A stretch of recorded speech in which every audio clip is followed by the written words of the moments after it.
म त जङ्गलतिर पो छु त हौ, यहाँ जापानको जङ्गल। सो आज माथि हिउँ खेल्न जानु पर्यो भनेर यता आएको। जङ्गल रहेछ, त्यहाँ देखाउँदा चाहिँ केबल कार छ भनेर देखाइरहेको थियो। अब केबल कार त रहेछ, कस्तो रहेछ भने बन्न लागेको रहेछ। त्यही आशले आइयो।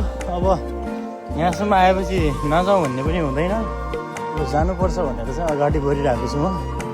यता यत्रो जङ्गल छ, यत्रो पहाड हिँड्नुपर्छ। अब यो पहाड हिँडेर बाटोहरू सिसोल्दै अगाडि बढ्ने हो। हेरौँ कति मिनट लाग्छ। त्यस पछाडि एउटा हिउँ परेको ठाउँ देखिने आशामा चाहिँ हिँडिरहेको छु। यहाँ मौसम चाहिँ चिसो छ। मलाई चाहिँ यो उकालोले अहिले नै गर्मी हुन लागिसक्यो। अब टोपी सोपी खोलेर अब यसो हिँड्नुपर्छ सोचिरहेको छु। अब अलि अगाडि गए त ठिकै होला। पछाडि अन्यजनाहरू पनि हिँड्दै हुनुहुन्छ। अब के गर्ने, आफू त एक्लै राङ्गी साथीहरूलाई जाम भनेको थिएँ, आउन मन गरेन। त्यही भएर अब घुम्ने भनेपछि फेरि एकदम घुमन्ते फिरन्ते क्या म। एकदम घुम्ने भनेपछि सोकिलो मान्छे। यसो बिदा थियो, त्यो समयमा यसो मौसम पनि राम्रो थियो, त्यही समयमा यसो घुम्न जाऊँ कि भनेर आएको छु। हेर्न सकिन्छ पुरै जङ्गल छ, यस्तो जङ्गल, घना जङ्गल छ, पुरै घना जङ्गल देखेको छ। गरम भइसक्यो, निकै गरम भइसक्यो। अगाडि बढ्न पनि गाह्रो भइरहेको छ होइन। चिसो छ मौसम र पनि हिँड्छु, केही छैन। चिसो नि। म चाहिँ हिउँ परेको ठाउँतिर आइसकेको छु। मेरो पछाडि देख्न सक्नुहुन्छ हिउँ यत्रो परेको छ।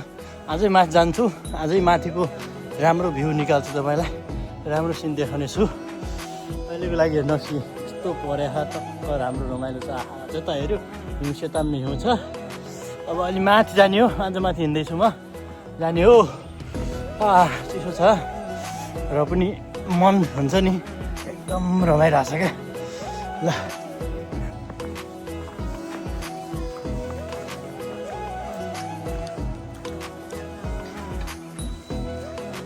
फाइनली यस्तो ठाउँ पुगिसकेका छौँ। टक्क दामी हिउँ परेको छ।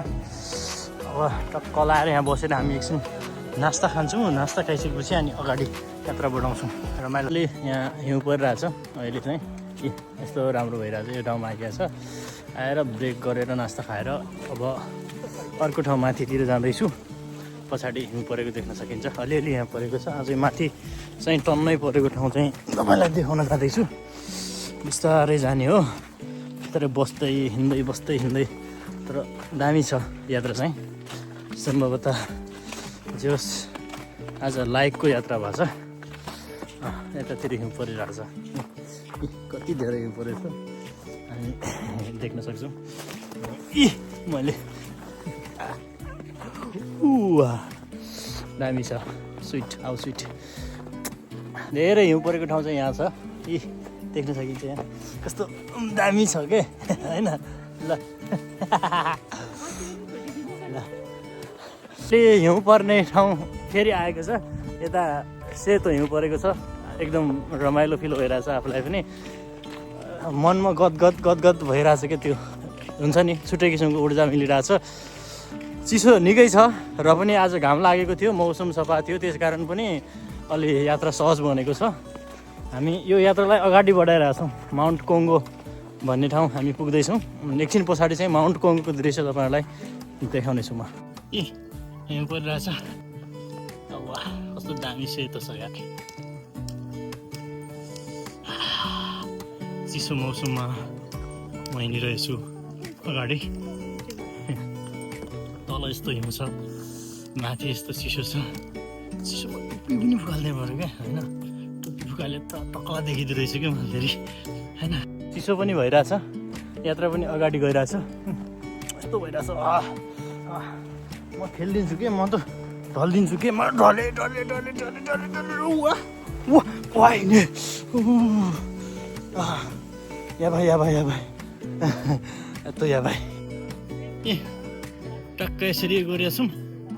वाह,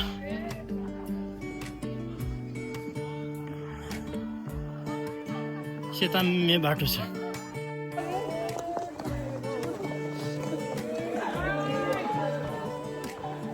हेर ल यस्तो फाइनल यस्तो ठाउँमा पनि आएको छ। यता देख्न सक्नुहुन्छ पक्कै पनि एकदम देखिरहनु भएको छ। ए कस्तो राम्रोसँग परिरहेको छ है। वाह दामी छ। अगाडि केटाहरू छन्।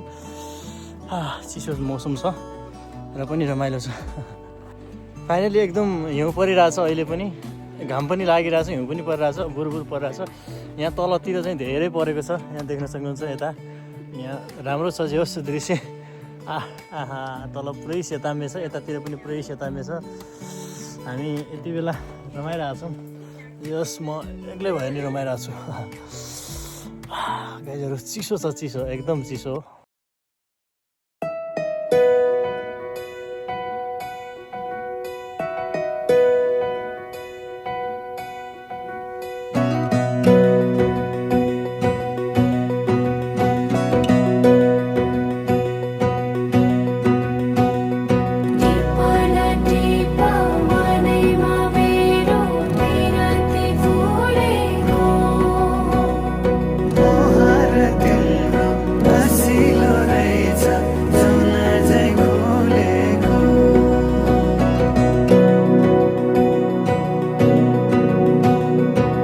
खुसीका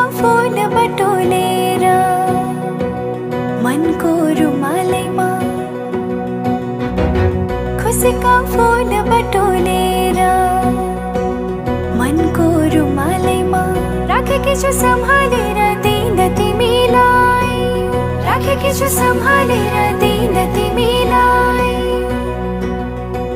ओ नागी सबै मनको सीमा पूर्णिमाको जुनेलीमा, नागी सबै मनको सीमा पूर्णिमाको जुनेलीमा।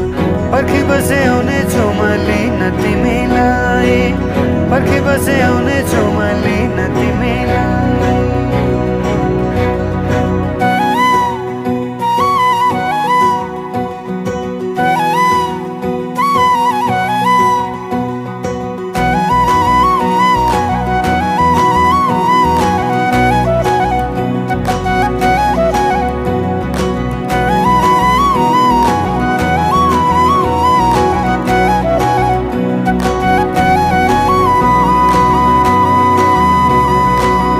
हजुरको कल्की राम्रो, हजुरको बोली राम्रो, गुरस फुले बनाइ राम्रो, मुहार त झनै राम्रो।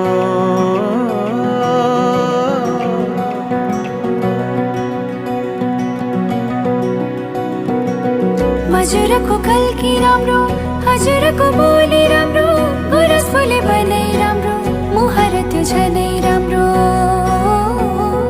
पहिला सर्छन्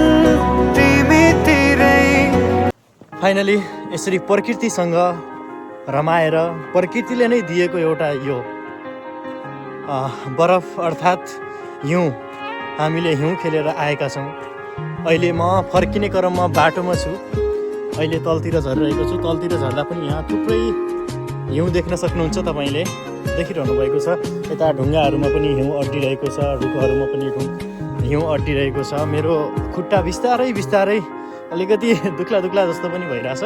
र पनि रमणीय यात्राले चाहिँ कस्तो हुँदो रहेछ भने मन प्रफुल्ल भएपछि दुखाइ पनि एउटा दुखाइ जस्तो लाग्दो रहेनछ क्या। त्यही भएर चाहिँ यात्रा गर्नुपर्छ, यात्रा जारी राख्नुपर्छ। त्यही भएर यात्रा गरौँ, यात्रा जारी राखौँ, आनन्दित रहौँ, स्वस्थ रहौँ भन्न चाहन्छु।